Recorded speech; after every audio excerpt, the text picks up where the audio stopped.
Бейиш нуру.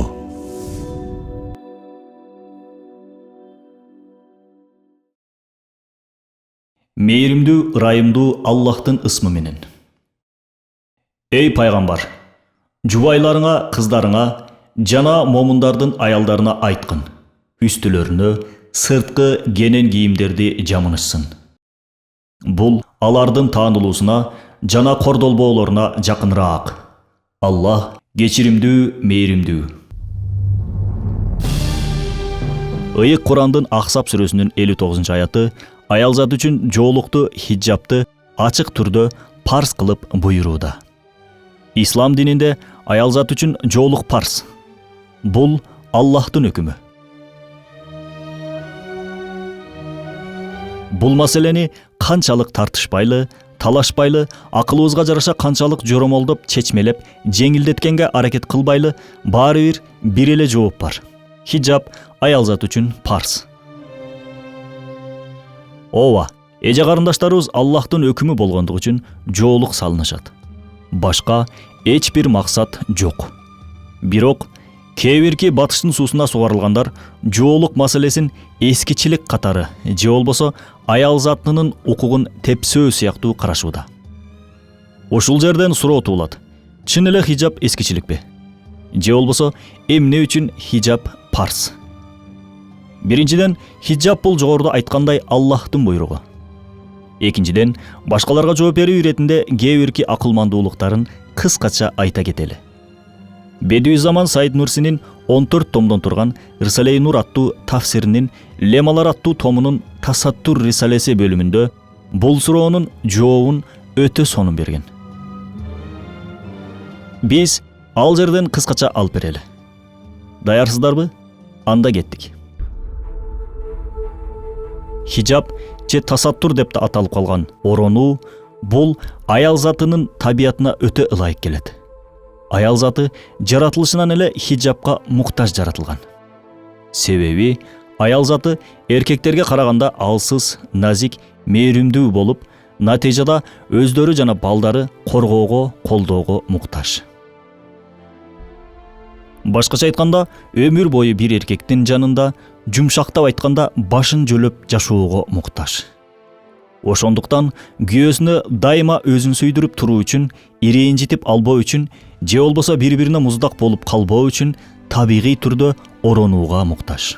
Эркекке эртеден кечке көчөдө менин боенгон аялыма өтө көп эркектер суктанып тиктейт да деген ой өтө оор келет. Намысына өтө катуу тиет. Ал аялынан алыстап ирэнжий баштайт. Бул нерсени болтурбоонун бирден бир себеби оронууга умтулуу психологиясы. Аял затынын оронуусу аркылуу аялдардын арасындагы тиги менден сулуу экен деген сыяктуу атаандашуу балеси азаят. Аял затынын ачык кийинип сыртка чыгуусу өзү үчүн да, аны караган эркектер үчүн да өтө зыян. Сыртта жүргөн кезде аны канчалык көп суктанып тиктешсе, ошончолук деңгээлде руханий жактан эле эмес, материалдык жактан да денеси зыянга кабылат. Себеби көздүн да энергиясы бар экендиги изилдөөлөрдүн натыйжасында белгилүү болгон. Бул энергиянын таасири астында ар кандай ооруларга да кабылышы мүмкүн назик аял заты. Атүгүл рак илдетине чейин жетелеген себептер да бар. Экинчи жактан аял киши психологиялык жактан азыркы күндөгү эң көп жайылган оорулардын бири болгон стресске, депрессияга кабылышы мүмкүн. Чын-чынына келгенде, көчөдөгү бүткүл эркектер суктанып тиктей берсе, табиятын, касиетин жоготпогон аял заты албетте сыгылып, кысылып кетет. Эгер бир коомдо ачык кийингендер көбөйүп кетсе, ошол коомдун эркектери алсыз, назик, күчсүз болуп калышат. Төрөлгөн муунда алсыз, күчсүз, оорукчан болот. Бул да психологиялык фактор. Себеби эркек киши сыртта жүрүп канчалык көп чоочун аял затын, башкача айтканда, намахрамдарды тиктесе, билинбеген абалда ошончолук көп гормондору күчөй баштайт. Натыйжада, эгер бойдок болсо, табигый абалдан сырткары бир нече күндүн ичинде эле түндөсү түшүркөө процесси ишке ашып, тагыраак айтканда, гусул болуп калуу абалы көбөйөт. же болбосо ойгонуп кеткен гормондорун басаңдатуу үчүн ыплас жолдорго да барып коюшу мүмкүн. Мындай абалга көп дуушар болгон эркектер үйлөнгөн кезде алсыз, күчсүз болуп калат. Бул болсо айтпасак деле көп көйгөйлөргө адамды дуушар кылаарын билебиз. А эгер үй бүлөлүү эркек эртеден кечке көчөдө жүрүп, намахрамдарды суктанып карай берсе, кечинде үйүнө келген кезде аялына карата кандайдыр бир деңгээлде муздактык пайда болот. Мындай көрүнүштүн натыйжасында эркек ыплас жолго басып коюшу да мүмкүн. Же болбосо үй бүлөсү ыдырап кетиши да мүмкүн.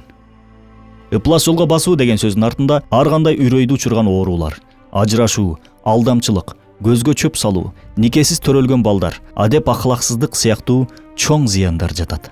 Демек, бул нерселердин көбү аялдарыбыз 2 метрдик эле коргонуу жоолугун оронбой койгондон эле келип жатат. Эксперименттин негизинде эркек аял затын тиктеген кезде мээсинде реакция жүрө баштаары белгилүү болгон. Дал ушундай эле реакция наркомандын мээсинде банги затты колдонгон кезде жүрөт экен. Мынакей, бир коомду жок кылуу үчүн аял затынын чечинүүсү эле жетет экен демек. Бул дүйнөлүк эле зыяндары. Акыреттеги зыяндар тууралуу башка жерлерде көптөгөн аят хадистер менен айтып беришкен аалымдарыбыз.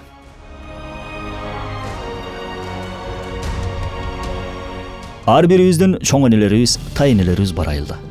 Элестетип көрүңүз, алар макияжсыз эле нурдуу, мээримдүү. Аларды көргөн кезде чоң эне деп эркелегин келет.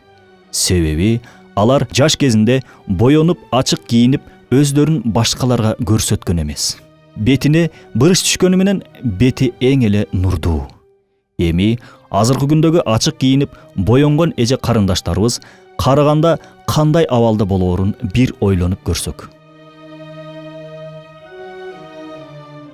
Урматтуу эжем, карындашым, балким апаларым. Ислам дининин өкүмдөрү эч качан адамдын табиятына терс келбейт. Тескерисинче, бул өкүмдөр биздин табиятыбыз үчүн Аллах тарабынан коюлган. Аллах бизди жараткан жана биз кайсыл жол менен кетсек бактылуу болорубузду билет. Ошондуктан биздин мойнубузга бул өкүмдөрдү жүктөгөн. Ааламдагы аял затынын укугун эң эле мыкты коргогон система бул ислам дини. Биз эки дүйнө бактылуу болуубуз үчүн бул өкүмдөргө толугу менен баш ийишибиз керек. Аракет кылышыбыз керек. Бактылуу бололу. Оронуу маселеси өтө терең тема болгондуктан бул жерде кыскача берилди. Кийинки чыгарылыштарда да бул темага албетте кайрылабыз. Ролик Рисале Нур аттуу Курандын тафсиринин маанисинен алынды. Бейиш нуру.